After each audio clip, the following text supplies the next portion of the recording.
Let's start with our MUOTD, makeup of the day. Pag may okasyon, kailangan nagsisetting spray ka bago ka may makeup. Pero ngayon wala naman okasyon so hindi ako magsisetting spray. So primer na muna tayo. I use BLK. Yung primer na to is meron na rin SPF 50. Primer. And then after that, diretso na tayo kaagad sa foundation. Okay.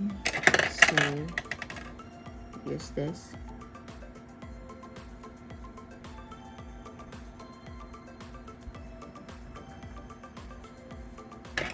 And then, use this. Alam niya, tip lang, no? Yung iba, kamay ang ginagamit. Okay din. Gumagamit ako ng kamay talaga.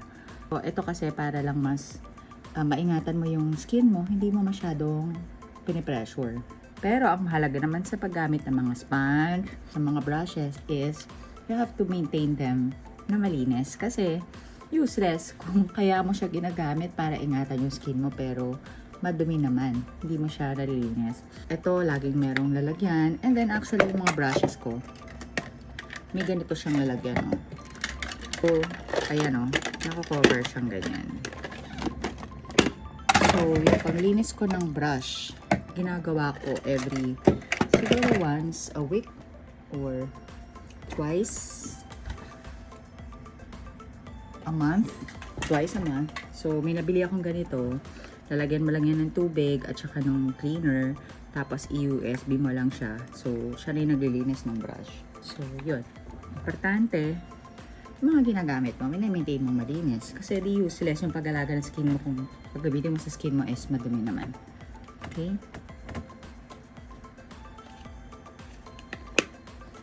Okay, now, next thing I do, after ko foundation talaga is nagpe-press powder ako. So, kakabili ko nga lang ng bago. Ako talaga, Fit Me ako Maybelline eh. Hindi ko pa nabuksan tong isa. So, ito is just to lock yung foundation. Kasi, maghapon na yan, hindi ko nagagalawin yung skin ko. Kasi, pagkaligo, pagka-skincare, no? Ang skincare ko, toner, moisturizer, sunblock. Minsan merong serum. Tapos makeup. Diyan ko lang hinahawakan yung face ko. For the whole day, hindi na. So, ang retouch ko na lang palagi is the lipstick. Next ko is yung contour sa nose. Dito, pa-letters na malaki. Tapos, konti dito. Sa pag sumusobra, ito pambara natin. Yan, tapos, pabilog dito. Pag na-place mo na yan, tsaka ko na ngayon gagamitin ng brush para blend. So, I ensure lang na nililinis ko muna yung brush.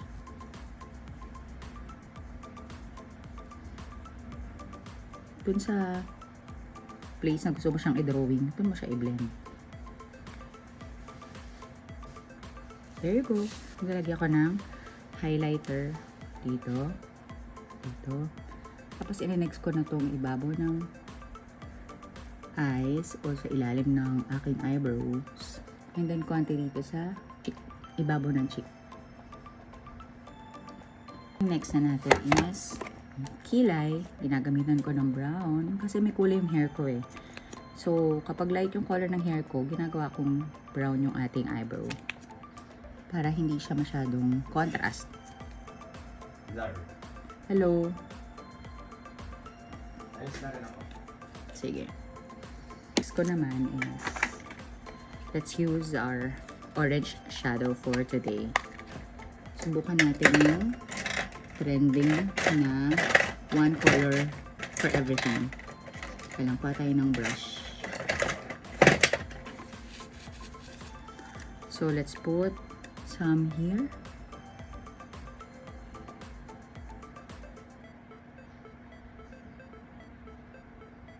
Ano magpagas? Total? Total or Petron. Okay. Yan. Tapos naglagay ko ng konti here. Maglalagay na ako ng marami here. Here and here. Kakalat na natin siya.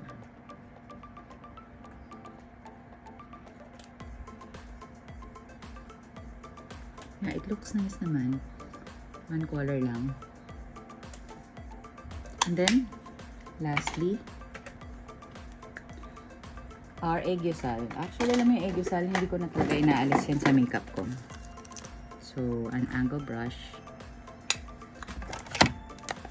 We'll use our pang contour dito sa ilalim ng pupil. Yan. Tapos yung matitira dun sa brush mo, yun na yung ikakalat mo sa edges.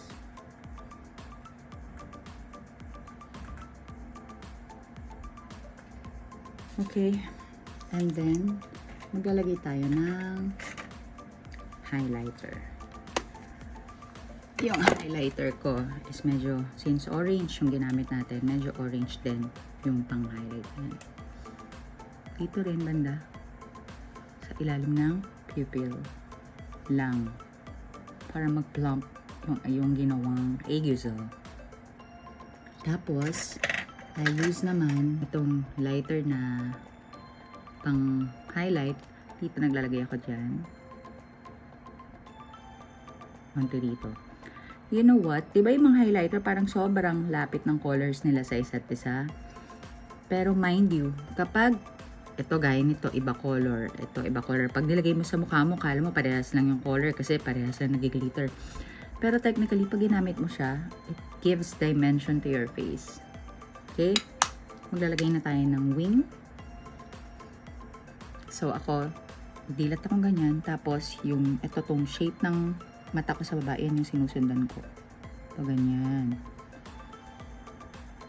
Iba-iba actually ako mag-wing everyday para iba-iba yung look. So, kagaya nyan. Ito medyo mas mataas yung gawa ko than ginawa ko kahapon. Kasi that way din, natututo ka maging precise sa ginagawa mo eh. Okay? So, ayan. Gagamit na tayo ng mascara. So, i-curl muna natin ng konti para medyo naka-hold siya ng pataas. Konti lang naman ganyan. Kasi diba normally, depende. Ako kasi yung sulit mata ko talaga, sorry, diretso eh. So, pag ginaganto ko, medyo tumataas siya ng konti. And then sa mascara, actually wala rin akong brand na pinipili. Mas more on namimili ako sa foundation. Kasi yun, parang dapat tama sa kulay mo in hiyang. Pero ito kasi, for example, nakabili ako ng mascara na long lasting, edi yun yung ginagamit ko. Tapos sa susunod, pag bibilin ko na siya, hindi ko na maalala kung ano yung brand. Kasi di ba nabubura yung brand. Ito, ano bang brand to? Ito, JMCY. So, long lasting to, matagal. Tsaka, hindi siya nagsismudge. Tapos even yung makapal na brush ang gamitin mo para sa, dito sa lashes sa baba, hindi siya nagbubuo-buo. Pero basically, meron din siyang mas manipis pa na brush. Ayan, pwede mong gamitin yun. Ayan, and then, nagpe-prep muna ako ng lips. Ito, this one is from BLK. Actually kasi, pag nagpunta ako sa mall, tapos nakita ko yung isang tindahan, tapos mabait yung sales lady, doon ako nagpapa-explain ng mga products. Kaya dumadami yung bili ko doon sa product na yun. Kapansin nyo, puro BLK ito, BLK yun. Puro BLK yung gamit ko ngayon. Kasi, yung recent napunta ko sa mall, BLK ako napunta, accommodating yung, yung sales lady. So, sa kanya ko kami. Diba? Pag-prep na yung lips. So, ako kasi, gaya ng palagi kong sinasabi, I use combinations of lipsticks. Iba-iba. Depende. Kumaga wala akong yun ang lagi kong ginagamit. So, parang for example, ito. Hindi ko alam kung anong brand na to kasi ayan na naman. O, nabura na naman siya. Magko-color tayo. Yung isa. Ito nga natin ang medyo orangey. Kasi nga naka-orange tayo na what's this? Makeup. Lip liner. Liner daw para mas plump ang lips. Meron akong light na pink na gusto ko. Yun yung pinang-blend ko din. Ayan. Ito, sobrang light.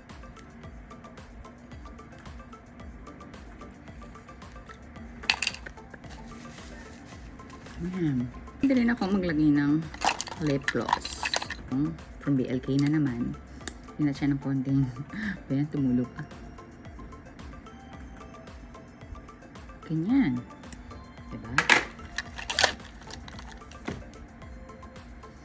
So, this is our finished product. Okay, so this is our makeup of the day. Of course, teka, bago natin makalimutan, magpabango tayo. So, this is our finished product. Our MUOTD makeup of the day. So, thank you for watching, gorgeous people. Have a great day. Bye.